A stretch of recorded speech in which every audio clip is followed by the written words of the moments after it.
تو یاد رکھیں تقوی بڑی عظیم چیز ہے، گناہ سے بچنا بڑی عظیم چیز ہے، پرہیزگاری بڑی عظیم چیز ہے۔ تو میرے آقا صلی اللہ علیہ وآلہ وسلم نے فرمایا کہ جہنم کے جس طبقے میں جو پہاڑ بھی پگھل جائیں گے، اور جہنم کا وہ طبقہ جس سے جہنم بھی ایک دن میں 5 مرتبہ پناہ مانگتا ہے، اللہ اکبر، اس میں جن کو ڈالا جائے گا وہ 2 لوگ ہیں۔ نمبر 1 کون؟ جو حرام کھانے والا۔ اور یاد رکھنا آج کل مسلمانوں میں سود کا لین دین بھی عام ہو رہا ہے، لوگ سود کھا رہے ہیں، اور یاد رکھیے سود لینا بھی حرام ہے، سود دینا بھی حرام ہے، یعنی کہ بیاج جس کو کہتے ہیں۔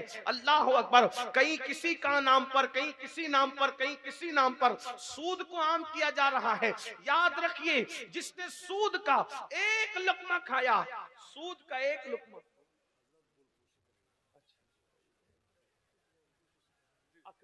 بیان ہو جائے، بیان ہو جائے، بیان ہو جائے،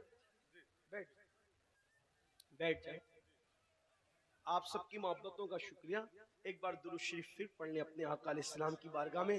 اللہ رب محمد صلی اللہ علیہ وسلم، نحن عباد محمد صلی اللہ علیہ وسلم، صلاۃ و سلام علیک یا جد الحسن والحسین۔ تو جس نے سود کا ایک لقمہ، ایک لقمے کی بات ہو رہی، جس نے سود کا ایک لقمہ کھایا، گویا اس نے اپنی ماں کے ساتھ 36 مرتبہ زنا کیا۔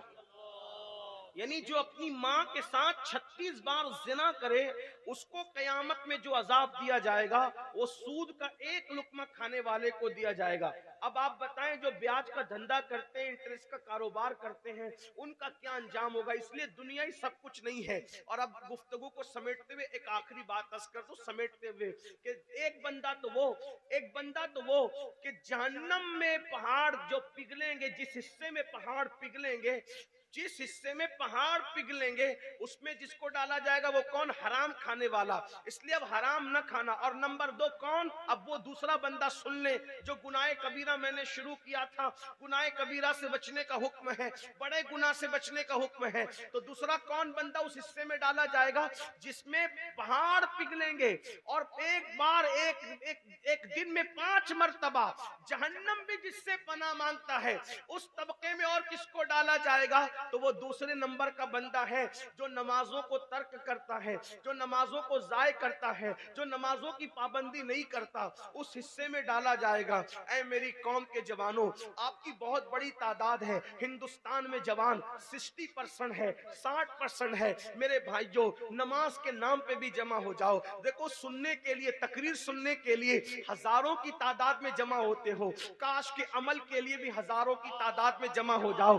میرے بھائیوں، ہم نے مسجدوں کو ویران کر دیا، آج مسجدیں ویران ہیں، آج مرثیہ خواہ ہیں مسجدیں، ہم نماز کے لیے نہیں آتے، کتنا سادگی کے ساتھ بہانہ بنا دیتے ہیں، مولانا ہم ناپاک ہیں اس لیے نماز نہیں پڑھتے۔ آپ سے پوچھتا ہوں مسلمانوں، بتاؤ جو ناپاک ہو وہ مسلمان کیسا؟ آپ مجھے بتائیں تو صحیح۔ اللہ اکبر، اللہ اللہ۔ میرے بھائیوں، مسجدوں کی طرف آؤ، دیکھو اپنے مسائل ہے، کسی کا کیا مسئلہ ہے؟ روزی روٹی کا مسئلہ ہے، کسی کا بیٹی کا مسئلہ ہے، کسی کی اولاد نہیں ہے، جس کو اولاد ہے اولاد نافرمان ہے، کوئی بیماری میں مبتلا ہے، کوئی بربادی میں ہے، کوئی تباہی میں ہے۔ میرے بھائیوں یاد رکھو اپنے مسئلے کا حل اچھی طرح یاد رکھنا۔ سن لیں آپ لوگ،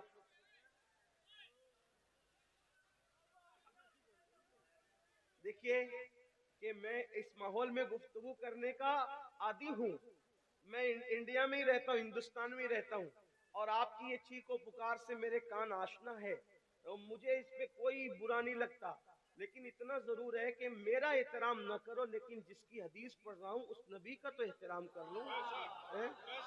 آپ چلاتے رہیں گے تو ہی میں گفتگو کرتا رہوں گا، مجھے کوئی فرق نہیں پڑتا، اس لیے کہ 4 لوگ کی چلانے میں مجھے فرق نہیں ہے، یہ جو ہزاروں اطمینان سے سن رہے ہیں میری توجہ ان کی طرف، میری اپنی عادت ہے، میں کبھی نیگیٹو کی طرف توجہ نہیں کرتا، میں ہمیشہ پوزیٹو کی طرف توجہ کرتا ہوں۔ چپ رہیں، خاموش رہیں، بیٹھ جائیں، درود شریف پڑھیں، بیٹھے بہت اچھے لوگ ہو، بہت اچھے ہو میرے بھائیو، درود شریف پڑھ لو، ایک بار بلند آواز سے پڑھ لو درود شریف۔ اللہ رب محمد صلی اللہ علیہ وسلم، نحن عباد محمد صلی اللہ علیہ وسلم۔ اب گفتگو اختتام کو اینڈ کو پہنچ رہی ہے، تھوڑا سن لیں، کتنے اچھے لوگ ہیں بیچارے، گھنٹوں کھڑے ہیں، اللہ تعالیٰ ان کھڑے رہنے والوں کو بھی اور گھنٹوں سے بیٹھنے والوں کو بھی، جو دن 50,000 سال کے برابر کا دن ہوگا قیامت کا دن، اس دن اللہ ہم سب کو تکلیف سے بچا لے، مصیبت سے۔ آج نبی رحمت کی محفل میں بیٹھے ہیں، کل قیامت کے دن روی رحمت کے ساتھ اٹھنا اللہ ہم سب کو نصیب فرمائے۔ کوئی کاروبار کے معاملے میں پریشان، کوئی روزی روٹی کے معاملے میں پریشان، کوئی بیٹی کے معاملے میں پریشان، کسی کو اولاد نہیں ہے وہ دکھی ہے، جس کو ہے وہ اولاد سے دکھی ہے، اولاد فرما بردار نہیں۔ اب ہمارے مسائل کا حل کہاں؟ ہم سوچتے ہیں حکومتیں بدلے گی، فلاں پارٹی آئے گی تو مسئلے کا حل ہوگا، فلاں وظیفہ پڑھ لیں گے تو مسئلے کا حل ہوگا، فلاں تعویذ دے لیں گے تو مسئلے کا حل ہوگا، یہ دعا کر دے گا تو مسئلے کا حل ہوگا، وہ دعا کر دیں گے تو مسئلے کا حل ہوگا۔ چلو امین القادری آ گیا ہے، ہماری بستی میں اس سے دعا کرا لو، وہ دعا کر دے گا تو مسئلے کا حل ہوگا۔ ایک بات آپ کو بتاؤں، سچی بات بتاؤں، جب تک مسجد میں نہیں آؤ گے اپنے مسئلے کا حل کوئی نہیں کر سکتا۔ کل بھی اپنے مسائل کا حل مسجدوں میں تھا اور اب بھی اپنے مسائل کا حل مسجدوں میں ہے۔ مجھ جیسا کیا، مجھ سے کوئی بہت بڑا بھی انسان آپ لے آؤ گے اور وہ بھی آپ کے لیے دعا کر دے تو اللہ اس کی دعا بھی آپ کے حق میں قبول نہیں کرے گا۔ کیوں قبول نہیں کرے گا؟ کیونکہ اللہ کے رسول کا فرمان ہے، میرے اور تمہارے نبی کا فرمان ہے، میرے اور تمہارے آقا کا فرمان ہے کہ جو نماز چھوڑ دیتا ہے نیکوں کی دعا سے اللہ اس کا حصہ ختم کر دیتا ہے، نیکوں کی دعا سے اللہ اس کا حصہ اٹھا لیتا ہے۔ بلکہ آپ کو یہ بات کہوں، مسلمانوں اگر نماز پڑھو تو تم کو میری دعا کی اور کسی کی دعا کی ضرورت نہیں ہے، کیونکہ ہمارے نبی ہمارے لیے 1450 سال پہلے اتنی دعائیں کر چکے ہیں کہ اب ہمیں مزید کسی کی دعا کی ضرورت نہیں ہے۔ لیکن اس دعا کے ہم تک پہنچنے میں، اس کا فیضان پہنچنے میں ایک چیز رکاوٹ بنی ہوئی ہے۔ کیا رکاوٹ بنی ہوئی ہے؟ کہ ہم نے رسول اللہ کو نماز چھوڑ کر کے ناراض کر دیا ہے۔ اگر ہم سجدہ کر کے حضور کو راضی کر لیں تو حضور کی دعاؤں کی برکتیں آج بھی ہمیں ہرا بھرا کر سکتی ہے، آج بھی ہمیں برکتوں سے مالا مال کر سکتی ہے۔ کتنی عجیب سی بات ہے، ہمیں واٹس ایپ کے لیے ٹائم ہے، فیس بک کے لیے ٹائم ہے، ٹویٹر کے لیے ٹائم ہے، ہر چیز کے لیے ٹائم ہے، بیوی بچوں کے لیے ٹائم ہے، دوست احباب کے لیے ٹائم ہے، آخر اللہ کی عبادت کے لیے ٹائم کیوں نہیں ہے؟ وہ اللہ کو ٹائم نہیں دیتے۔ کتنے بے شرم ہو گئے ہم، کس قدر غدار ہو گئے ہم، کس قدر بے وفا ہو گئے ہم اللہ کو ٹائم دینے کے لیے تیار نہیں۔ وہ اللہ جس نے زندگی دی، وہ اللہ جس نے ماں کے پیٹ میں ہماری خوبصورت شکل بنائی، کبھی آئینے میں اپنی شکل دیکھ کے اترانے سے پہلے سوچا ہوتا اگر یہی شکل کو اللہ چوہے جیسی بنا دیتا، کتے جیسی بنا دیتا، بندر جیسی بنا دیتا، ہے کوئی پوچھنے والا اس سے کہ تو نے ایسا کیوں کیا؟ آپ بتائیں، اللہ انسان نہ بناتا سور بنا کے پیدا کرتا، کوئی پوچھنے والا ہوتا کہ سور کیوں بنایا؟ کتا بنا کے پیدا کرتا، کوئی پوچھنے والا ہوتا کتا کیوں بنایا؟ اللہ اکبر۔ اپنی خوبصورت شکل کو دیکھنے والوں، کبھی کبھی اللہ رب العزت کے احسان کو تو سوچو، وہ اللہ کتنا شان والا ہے جس نے مجھے اتنا خوبصورت بنایا۔ لوگ مجھے دیکھ کے میری تعریف کرتے ہیں۔ قرآن انسان کی حسن کو بیان کرتے ہوئے کہتا ہے والتین والزیتون وطور سینین وہذا البلد الامین لقد خلقنا الانسان فی احسن تقویم۔ تین کی قسم، زیتون کی قسم، طور سینا کی قسم، اور قسم ہے اس شہر کی، امن والے شہر کی۔ بلکہ مفسرین کیا کہتے ہیں؟ اب آئیے مفسرین کے قول کے مطابق اس کی تفسیر کے حوالے سے اس کا مفہوم بیان کروں۔ شہر ابراہیم کی قسم، شہر موسیٰ کی قسم، شہر عیسیٰ کی قسم، شہر محمد کی قسم، چاروں محبوبوں کے شہر کی قسم اٹھا کر کہا جا رہا ہے اے اللہ اگر بغیر قسم کے بھی تو کہے تو ہم تیری ہر بات مانتے ہیں، لا ریب فی، تیری کسی بات میں ہمیں شک نہیں ہے، لیکن چار قسمیں اٹھا کر کہہ رہا ہے۔ اور وہ بھی قسم کون سی؟ اس شہر کی قسم جس میں ابراہیم پیدا ہوئے، اس شہر کی قسم جس میں موسیٰ پیدا ہوئے، اس شہر کی قسم جس میں عیسیٰ پیدا ہوئے، اس شہر کی قسم جس میں محبوب پیدا ہوئے۔ پتا چلا نبیوں کی پیدائش کوئی معمولی چیز نہیں ہے۔ اللہ چار محبوبوں کے چار نبیوں کی مولود کی قسم اٹھا رہا ہے۔ اس سے پتا چلا مولود کی اہمیت کیا ہے، اس سے پتا چلا مولود کی اہمیت ہے۔ لوگ کہتے ہیں میلاد منانے سے کیا ہوتا ہے؟ میں نے کہا جو مناتے ان سے پوچھ کیا ہوتا ہے، کیا ہوتا ہے؟ میلاد منانے والے سے پوچھ۔ اگر کافر بھی میلاد منائے بھتیجا سمجھ کے تو جہنم میں اس کا عذاب بھی کم ہو جاتا ہے۔ ہاں، جہنم میں اس کا عذاب بھی کم ہو جاتا ہے۔ وہ کہا تم لوگ تو خواب کی باتیں بیان کرتے ہو۔ ہم نے کہا خواب کی بات ہم بیان کرتے تو مجرم ہوتے، یہ امام بخاری نے بیان فرمایا ہے۔ وہ کہا کہ آپ لوگ تو خواب کی بات، جب صحابی خواب بیان کر دے تب وہ خواب نہیں رہ جاتا، وہ روایت ہو جاتی ہے نا۔ ہاں تو بہرحال عرض یہ کر رہا تھا، ایک بات آپ کو بتاؤں میلاد سے کیا ہوتا ہے، توجہ آپ کی، میلاد سے کیا ہوتا ہے؟ جس کا کوئی تعلق بھی نہ ہو اس کو بھی میلاد کی برکت ملتی ہے. میلاد سے ہی ہوتا ہے.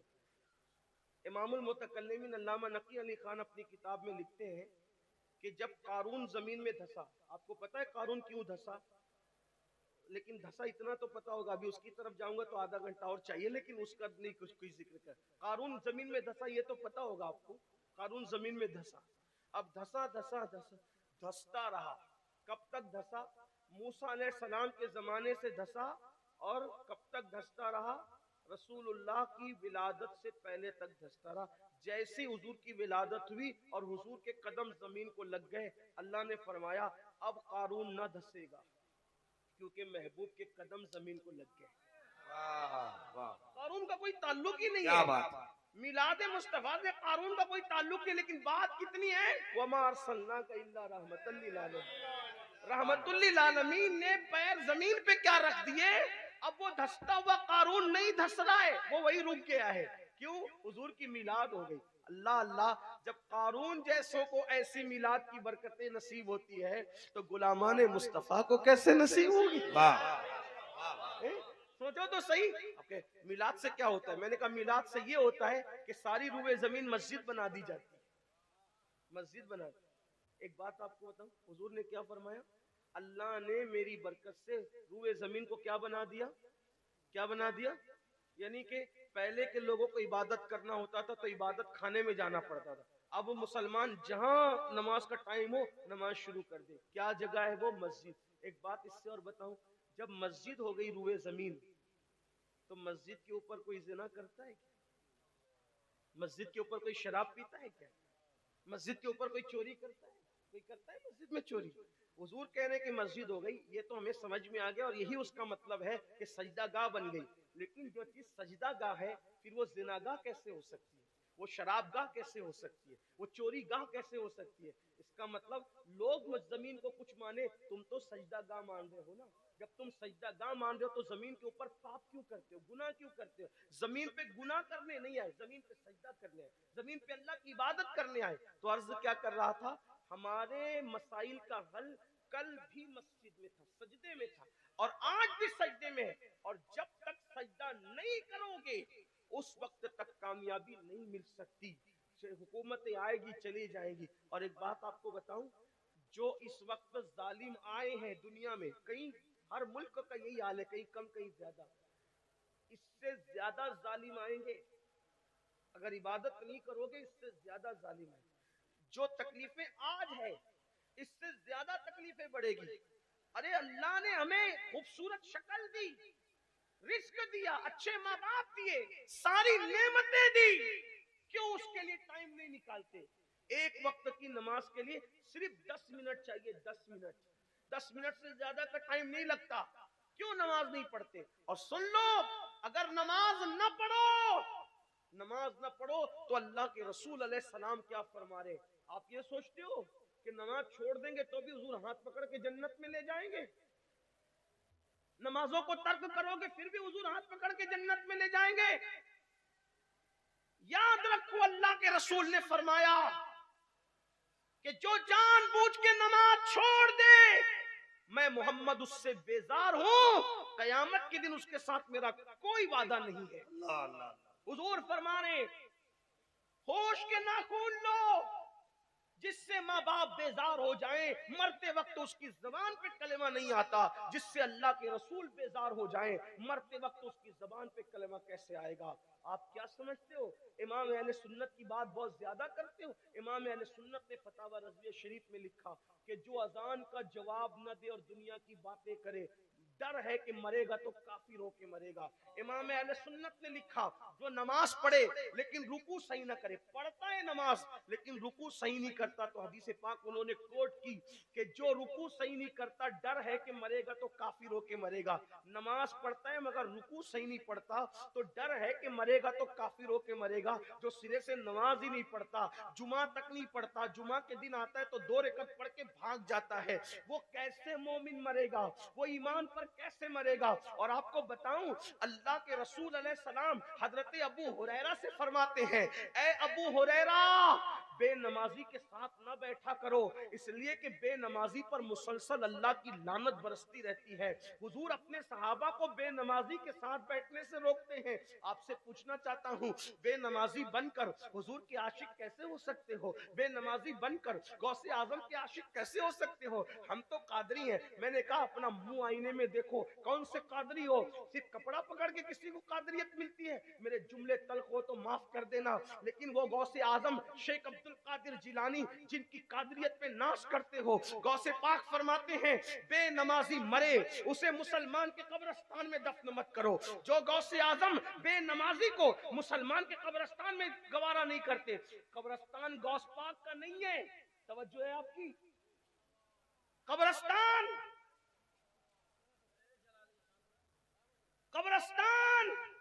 غوث پاک کا نہیں ہے بظاہر۔ غوث پاک فرماتے بے نمازی مرے اسے مسلمان کے قبرستان میں دفن مت کرو۔ تو جو غوث پاک بے نمازی کو مسلمانوں کے قبرستان میں پسند نہیں کرتے، وہ غوث پاک بے نمازی کو اپنے سلسلے میں کیسے پسند کرتے؟ غوث پاک کے سلسلے میں غوث پاک کی مرضی سے کوئی داخل ہوگا تو میرے بھائیوں نماز کی طرف آؤ، اور اگر نماز نہیں پڑھو گے تو پھر کون سے حصے میں داخل کیے جاؤ گے؟ میرے آقا صلی اللہ علیہ وآلہ وسلم فرماتے ہیں وہ جہنم کا حصہ جس سے جہنم بھی ایک دن میں 5 بار پناہ مانگتا ہے، اور وہ جہنم کا حصہ جس کے اندر پہاڑ بھی پگھل جائیں گے۔ میرے بھائیوں اپنی جوانی پہ رحم کرو، اپنے حال پہ رحم کرو۔ بتاؤ جس جہنم کے حصے میں پہاڑ بھی پگھل جائیں گے، جس جہنم کے حصے میں پہاڑ بھی پگھل جائیں گے، اپنے جسم کا کیا بنے گا؟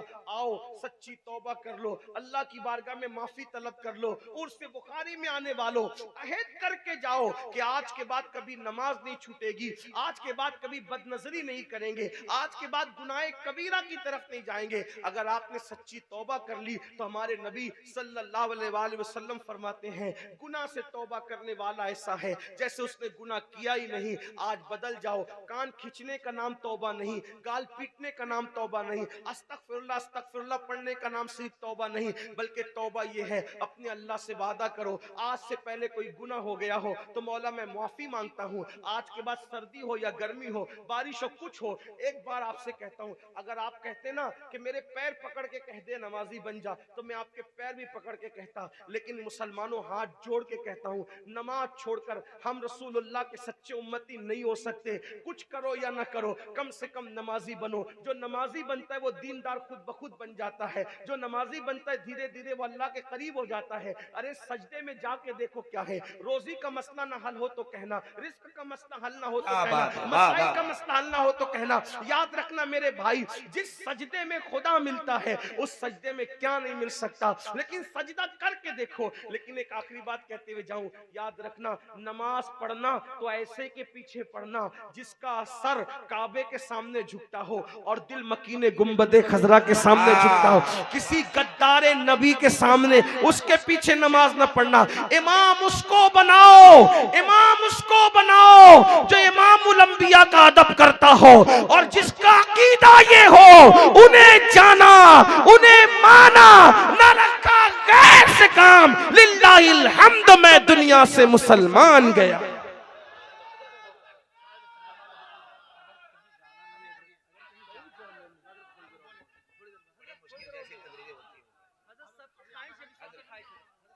ماشاءاللہ صاحب سجادہ کا حکم ہے 10 منٹ اور بول دوں، 10 منٹ اور بول دیتا ہوں، بات پوری کرتا ہوں۔ توبہ کرو، آج سے پہلے جو ہو گیا توبہ کرو، اور عرس میں اللہ والوں کے پاس بیٹھ کر اگر کوئی توبہ کر لیتا ہے، عرس میں اللہ والوں کے پاس بیٹھ کر کوئی توبہ کر لیتا ہے تو اللہ پاک اس کی زندگی بدل دیتا ہے، زندگی میں انقلاب بپا کر دیتا ہے۔ آؤ میں بھی اور آپ بھی سچی توبہ کریں، اس لیے کہ جب ولیوں کے یہاں توبہ کی جاتی ہے، اللہ والوں کے یہاں توبہ کی جاتی ہے تو اللہ تبارک و تعالیٰ پھر گنہگار کو نہیں دیکھتا بلکہ توبہ کرنے والے والے کی توبہ کو قبول کر لیتا ہے. دیکھو ایک روایت آپ نے سنی ہوگی, اکثر بیان کی جاتی ہے, اللہ اکبر, کہ ایک شخص نے 99 قتل کیے, اور 99 قتل کرنے کے بعد اس کے دل میں خیال آیا کہ میں نے توبہ کرنی ہے, یعنی بدل جانا ہے, نیک بن جانا ہے. تو اس نے ایک آدمی سے مسئلہ پوچھا, کسی جاننے والے سے مسئلہ پوچھا, بھئی میں 99 قتل کیے میں نے, اب میں اگر توبہ کروں تو قبول ہوگی کہ نہیں ہوگی؟ تو کچھ لوگ زیادہ دیر ہوشیار ہوتے ہیں, اپنے سوا وہ کسی کو جنتی سمجھتے ہی نہیں, اپنے سوا وہ کسی کو نیک سمجھتے ہی نہیں. تو اس نے کیا کہا, واہ صاحب 99 قتل کر لیے, اور 99 قتل کرنے کے بعد جو ہے اب آپ توبہ کرنے جا رہے, جاؤ جاؤ آپ کی توبہ قبول نہیں ہوگی. میں بطور مفہوم اپنے الفاظ کے جامع میں پیش کروں, جاؤ جاؤ توبہ قبول نہیں ہوگی. تو وہ تھوڑا سا تھا دیوانہ آدمی, تو اس نے سوچا 99 قتل پہ بھی جہنم ملے گی, تو پھر 99 کیوں پورا نہ کر لے, پورا 100 نہ کر لے. اس نے اسی کو قتل کر دیا, یعنی جو دیر ہوشیاری کرنے گیا اس نے, اور 100 ہو گئے. 100 کے بعد وہ کسی اللہ والے سے صاحب دل سے ملا, کہا میں نے 100 قتل کیے, توبہ کرنا چاہتا ہوں, کیا میں تیری توبہ قبول ہے؟ اس نے کہا ہاں. دیکھو لیکن اس نے بتایا کہ یہ بات کون بیان کر رہا ہے؟ اللہ کے رسول صلی اللہ علیہ وآلہ وسلم بیان کر رہے ہیں. لوگ کہتے ہیں ولیوں کے یہاں جانے سے کیا ملتا ہے, کیا ملے گا عرس میں جانے سے, کیا ملے گا آستانے پہ جانے سے؟ حدیث پاک کا مفہوم ہے 100 قتل کرنے والا جب توبہ کرنے کے بارے میں پوچھتا ہے تو وہ صاحب دل کہتا ہے ہاں تیری توبہ قبول ہوگی. یہ قریب میں ولیوں کی بستی ہے, یہ قریب میں ولیوں کی بستی ہے. اگر تو ان ولیوں کی بستی میں جا کے توبہ کرے گا تو اللہ تیرے گناہ نہ دیکھے گا بلکہ اللہ تجھے معاف کر دے گا. میں بھی کہہ دوں یہ قریب میں ولیوں کی بستی ہے, واہ واہ یہ قریب میں ولیوں کی بستی ہے. ارے وہ ولی تھے لیکن سید العالمین کی اولاد نہیں تھے, یہ تو ولی بھی ہیں اور مصطفیٰ جان رحمت کی اولاد بھی ہیں, مخدوم جہاں تکبیر, نعرہ رسالت, صاحب سجادہ, ولیوں کی بستی میں آئے ہیں. اللہ اکبر. کہاں ولیوں کی بستی ہے اور تم توبہ کرو گے ادھر جا کے. اب سوچو اس نے توبہ کی نیت سے ولیوں کی بستی کی طرف قدم بڑھایا. اللہ کی شان دیکھو, اس نے ولیوں کی بستی کی طرف قدم بڑھایا. اللہ کی شان دیکھو, ابھی قدم اٹھا کر کے آگے بڑھا ہی تھا کہ اس کا انتقال ہو گیا اور دھڑام سے زمین پہ گر پڑا. جب انتقال ہوا تو فرشتے آئے, جنت کے فرشتے, رحمت کے فرشتے بھی آئے, جہنم کے فرشتے اور عذاب کے فرشتے بھی آئے. ایک بات آپ کو کہوں, فرشتے اپنی مرضی سے آتے جاتے ہیں کیا؟ فرشتے اپنی, بھائی کہیں ایسا ہوتا ہے کہ دونوں چلے آئیں؟ ایسا نہیں ہوتا نا, جس کو اللہ بھیجتا ہے وہی آتا ہے. لیکن یہاں اللہ نے دونوں کو بھیجا. دیکھو اللہ بتانا چاہتا ہے, ایسے موقع پہ اللہ بتانا چاہتا ہے کچھ, دونوں آ گئے, رحمت والے بھی آ گئے, عذاب والے بھی آ گئے. اب دونوں کہتے ہیں ہم لے جائیں گے, ہم لے جائیں گے. ہم لے جائیں گے, تو پھر دونوں میں گفتگو بھی. کہا تم کیوں لے جاؤ گے؟ کہا یہ تو پاپی تھا, مجرم تھا. اللہ کی بارگاہ میں عرض کیا گیا مولا ہم لے جانا چاہتے ہیں. وہ کہتے ہیں ہم لے. تم کیوں لے جانا چاہتے ہو؟ وہ 100 قاتل 100 کا قتل کیا تھا, تم کیوں لے جانا چاہتے ہو؟ مولا 100 کا قتل تو کیا تھا لیکن اللہ والوں کی بستی کی طرف توبہ کی نیت سے چلا تھا, ابھی پہنچا نہیں, صرف چلا تھا. یاد رکھنا میری قوم کے جوانوں, کسی کا در ایسا نہیں جس کے در پہ جاؤ اور ناکامی کے ساتھ بیٹھ جاؤ تو کامیابی مل جائے, ایسا نہیں ہے. ایک میرے اللہ کا در ہے, اللہ کا در جو خود فرماتا ہے, حدیث قدسی ہے, جو میری طرف چل کر آتا ہے میری رحمتیں اس کی طرف دوڑ کر کے جایا کرتی ہے. وہاں اگر بیٹھ جاؤ گے تھک کے رستے میں تو منزل خود چل کر تمہارا استقبال کرے گی. اللہ اکبر. تو کیا کہا, تم کیوں لے جانا چاہتے ہو؟ توبہ کی نیت سے ولیوں کی بستی کی طرف چلا تھا. تو اللہ فرماتا ہے ایک کام کرو, جاؤ. اب دیکھو, اب یہاں پر کچھ لوگ ڈنڈی مارتے ہیں. تو کہا صرف توبہ کی نیت سے وہ بخشا گیا. میں نے کہا توبہ کی نیت کا میں تو منکر ہی نہیں ہوں, اسی عنوان سے بیان کر رہا ہوں, لیکن بخشش جو ہوئی وہ توبہ کی نیت پر نہیں ہوئی, بخشش کسی اور وجہ سے. آپ کی توجہ چاہتا ہوں. ہاں توبہ کی نیت کا تو انکار ہی نہیں ہے, لیکن بخشش کیوں ہوئی؟ بھئی بخشش اس پہ ہو جاتی, کس پہ ہو جاتی؟ بھئی توبہ کی نیت سے چلا, اللہ کہہ دیتا میں نے معاف کر دیا, نیت سے چلا معاف کر دیا. لیکن اللہ نے یہ نہیں کہا, حدیث اٹھا کر دے گے, کیا کہا, اس کے لاش سے لے کر, اس کی لاش سے لے کر اس کے گھر تک کا فاصلہ ناپا جائے اور اس کی لاش سے لے کر ولیوں کے چوکھٹ کو ناپا جائے. ان کی بستی کو ناپا جائے. اگر یہ اپنے گھر کے قریب ہوا تو جہنم میں جائے گا, اور یہ ولیوں کی بستی کے قریب ہوا تو جنت میں جائے گا. پھر ہوا کیا؟ جب ناپنے کے لیے چلے تو اللہ نے زمین کو حکم دیا, زمین سمٹ جا اور اس کو ولیوں کے قریب کر دے, اور زمین سمٹ گئی اور اس کا لاشا ولیوں کے قریب ہوا تو اس کو پھر جنت میں داخل کر دیا گیا. آپ اندازہ کریں, صرف بنی اسرائیل کے اولیاء کے قریب ہونے کی وجہ سے, لاشا قریب ہونے کی وجہ سے 100 کو قتل کرنے والا جنت میں جاتا ہے.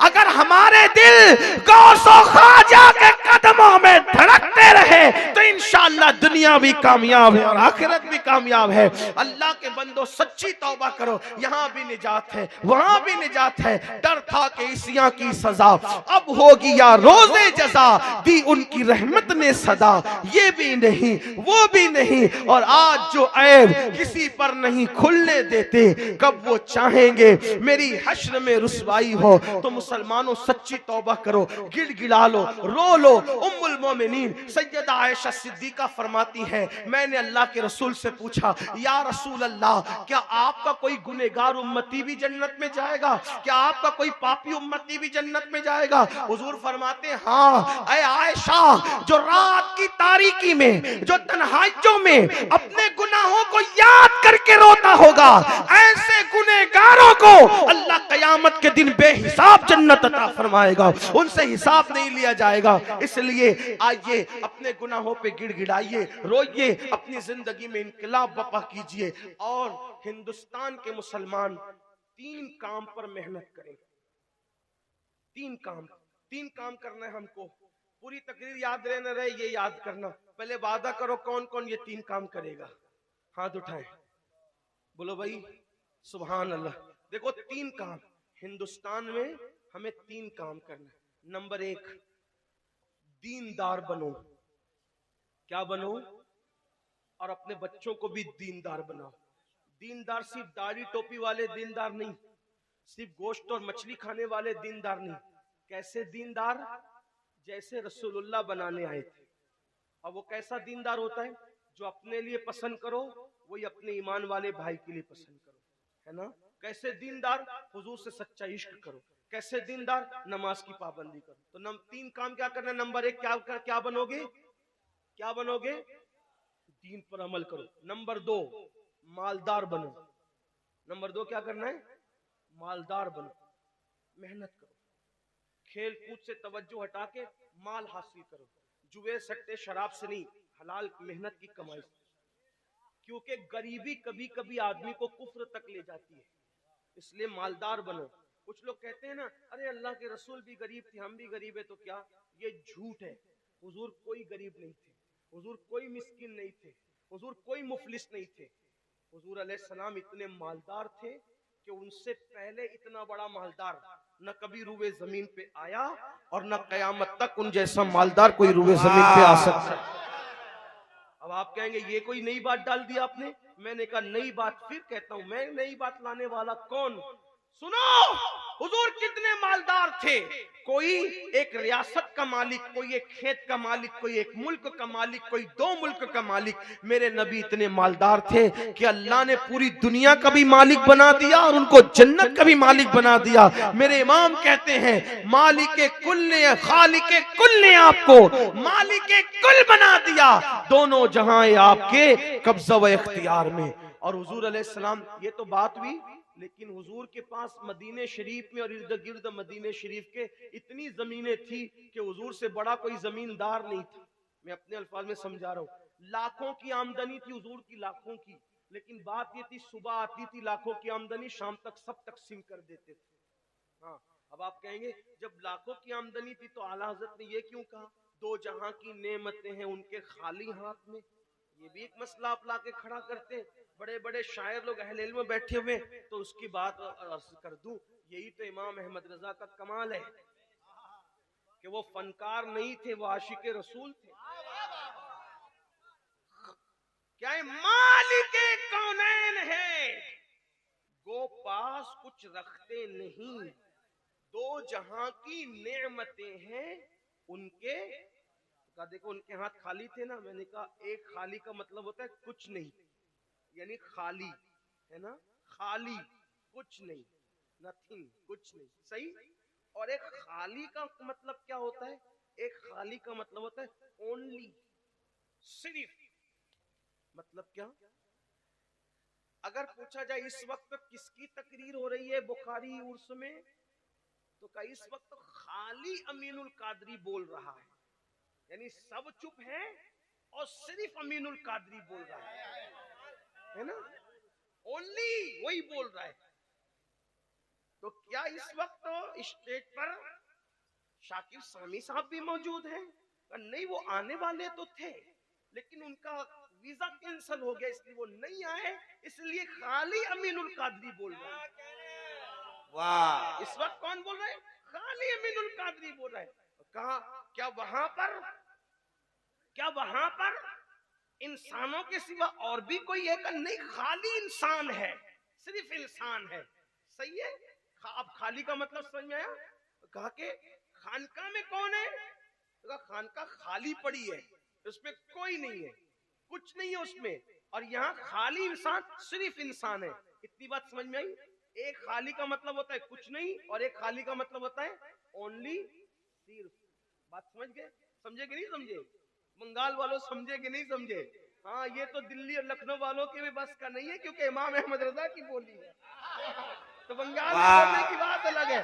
اب میرے امام کہتے ہیں مالک کونین ہیں, گو پاس کچھ رکھتے نہیں, دو جہاں کی نعمتیں ہیں ان کے خالی ہاتھ میں. وہ مالک کونین ہیں جو آتا ہے سب تقسیم کر دیتے ہیں, اپنے پاس کچھ نہیں رکھتے, اس لیے کہ دونوں جہان کی نعمتیں صرف اور صرف اللہ نے انہی کو عطا فرمایا ہے, ان کے سوا دو جہاں کی نعمت کسی کو عطا نہیں کی گئی ہے. اس لیے کہ جس کو جو ملا ہے انہی سے ملا ہے. خلق کے حاکم ہو تم, رزق کے قاسم ہو تم سے ملا جو ملا, تم پہ کروڑوں درود. آسماں خان, زمین خان, زمانہ مہمان, صاحب خانہ لقب کس کا ہے؟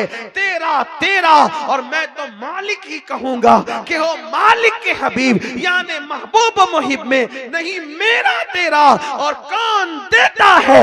دینے کو منہ چاہیے, دینے والا ہے سچا ہمارا نبی. تو ہمارے نبی سے بڑھ کر کوئی مالدار نہیں. ٹھیک, اتنی بات سمجھ میں آ گئی, ورنہ اور بھی دلیل پیش کرتا. تو نمبر 1 دیندار بنو, نمبر 2 مالدار بنو. نوجوانوں خاص طور پہ جو بوڑھے ہو گئے, ان کو چیلنجز کا مقابلہ نہیں کرنا, چیلنجز کا مقابلہ ہمیں کرنا ہے. نوجوانوں جلدی اٹھو, جلدی سو, خوب محنت کرو, مالدار بنو, خوب مالدار بنو. یہ لوجوں میں جو مسلم بیٹیاں بک رہی ہے غربت کی وجہ سے, سگنلوں پر بھیک مانگ رہی ہے برقع پہن کر, غربت کی وجہ سے. غربت کفر تک لے جاتی ہے. لڑکیاں جو مرتد ہو رہی ہے, لڑکے جو مرتد ہو رہے ہیں, کہیں نہ کہیں غربت کا اس میں عمل دخل ہے.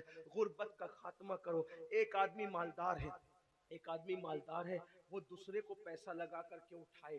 اگر زکوٰۃ کے مستحق ہے تو زکوٰۃ اتنی دے تاکہ وہ بھی آئندہ سال زکوٰۃ دینے کے قابل بن جائے. اور بنگال والوں اگر برا نہیں مانے تو ایک بات عرض کروں ہاتھ جوڑ کے, مسجدوں کے 2-2 کروڑ کے مینار بنانے کی بجائے کوشش کرو کہ وہ 2-2 کروڑ غریبوں پہ خرچ کرو اور ان کو مضبوط کرو.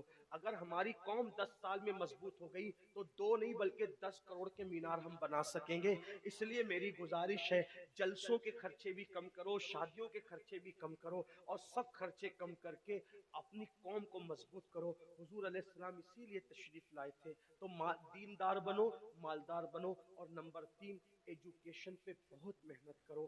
کوئی بھی جاہل نہ رہے, کوئی بھی ان پڑھ نہ رہے. خوب پڑھاؤ اپنے بچوں کو. 10ویں 12ویں تک کبھی مت رکنا, بلکہ اپنے بچوں کو IAS بناؤ, IPS بناؤ, ڈاکٹر بناؤ, انجینئر بناؤ. ڈاکٹر بھی BUMS والا مت بناؤ بلکہ MD اور اعلیٰ سے اعلیٰ ڈگری دلاؤ. اب آپ کہیں گے مولانا پیسے نہیں ہے. میں آپ سے کہتا ہوں ہر سال عید پہ نیا کپڑا نہ بنانا پڑے, نہ بناؤ, دھلے ہوئے کپڑوں پہ عید کر لو, لیکن اپنے بچوں کی تعلیم پہ خرچہ کرو. اسی طریقے سے کسی اور جگہ پر پیسے لگانے کی بجائے 10 سال اگر ان 3 نکات پر آپ نے محنت کر دی, دیندار بنو, مالدار بنو اور ایجوکیشن کو عام کرو, ہر بندے کو پڑھا لکھا بناؤ. آپ کہیں گے مولانا نوکری نہیں ملتی, میں کہتا ہوں ہم نوکری کے لیے نہیں پڑھتے, ہم اچھا انسان بننے کے لیے پڑھتے ہیں. اس لیے کہ پڑھے لکھے کی تجارت میں ان پڑھ کی تجارت میں فرق ہے, پڑھے لکھے کی گفتگو میں ان پڑھ کی گفتگو میں فرق ہے, پڑھے لکھے کے اٹھنے بیٹھنے میں ان پڑھ کے اٹھنے بیٹھنے میں فرق ہے. دیکھو آپ یہ نہیں کہتا ہوں کہ آپ سب ان پڑھ ہو, لیکن ایک بات آپ سے کہتا ہوں, محفل میں پڑھے لکھوں کا انداز اور ہوتا ہے, ان پڑھ لوگوں کا انداز اور ہوتا ہے. کھانے میں, پینے میں, اٹھنے میں, بیٹھنے میں تعلیم کو عام کرو, دنیا بھی پڑھاؤ, آخرت بھی پڑھاؤ. اپنے بچوں کو اتنا علم دو کہ وہ مسلمان رہے, سچے مسلمان رہے, اور اپنی بچیوں کو بھی اتنا علم دو سچی پکی مسلمان رہے. اور اسکول, کالج, یونیورسٹی میں اعلیٰ سے اعلیٰ تعلیم دلاؤ. اور یاد رکھنا, غربت کا بہانہ مت بناؤ. بیٹیا کی شادی ہوتی ہے تو لاکھوں روپے کہاں سے آتے ہیں, اور آپ سے کہتا ہوں 8 گھنٹے محنت کرنے کی بجائے 16 گھنٹے محنت کرو. محنت میں پیچھے مت ہٹو, اپنے بچوں کو پڑھاؤ.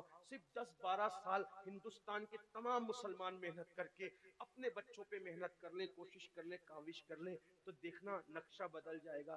یہ بھی آپ سے کہتا ہوں, ایک بات کہتا ہوں, منع نہیں کر رہا ہوں, اگر مجھ سے غلطی ہو تو میرے علماء اصلاح کریں گے, آپ میری ذات کو دیکھ کے قبول نہیں کرنا. باپ کے چہلم پر 40 دیگ پکانے کی بجائے 1 دیگ پکاؤ. ان 40 دیگوں کا خرچہ بچا کر کسی بچے کی تعلیم پر اپنے باپ کے ایصال ثواب کے لیے خرچہ کر دو.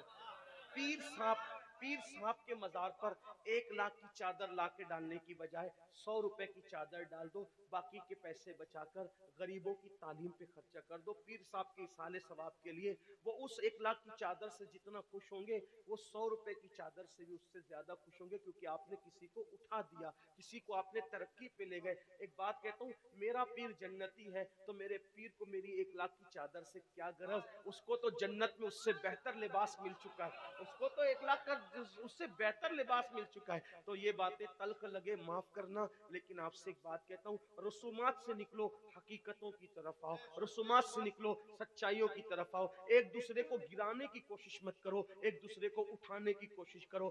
آپس کے جھگڑے ختم کرو. تیرا سلسلہ بڑا, میرا سلسلہ بڑا, تیری برادری بڑی, میری برادری بڑی, تیرا پیر بڑا, میرا پیر بڑا. یاد رکھنا, ہم سب کا سب سے بڑا پیر مصطفیٰ جان رحمت ہے, وہ سب کے پیر ہے, اور ان سے بڑا کوئی ہو ہی نہیں سکتا اللہ کی مخلوق میں. ہمارے امام نے کہا, اور پوری دنیا متفق ہے کہ ہمارے پیر سب سے بڑے ہیں. ظاہر سی بات ہے, سارے پیر ان کی نالین میں ہے, اور وہ سب پیروں کے پیر ہیں. میرے امام کہتے سب سے اولا وہ آلہ ہمارا نبی, سب سے بالا وہ آلہ ہمارا نبی, اپنے مولا کا پیارا ہمارا نبی, دونوں عالم کا دولہ ہمارا نبی. سارے اچھوں میں اچھا سمجھیے جسے, ہے اس اچھے سے اچھا ہمارا نبی. سارے اونچوں میں اونچا سمجھیے جسے, ہے اس اونچے میں اونچا ہمارا نبی. ہمارا نبی اتنا اونچا ہے کہ اللہ اکبر, تاج روح القدس کے موتی جسے سجدہ کریں, تاج روح القدس کے موتی جسے سجدہ کریں, رکھتی ہے کتنا وقار. اللہ اکبر ایڑیاں, کوئی برادری بڑی نہیں, کوئی برادری چھوٹی نہیں. میرے آقا فرماتے ہیں,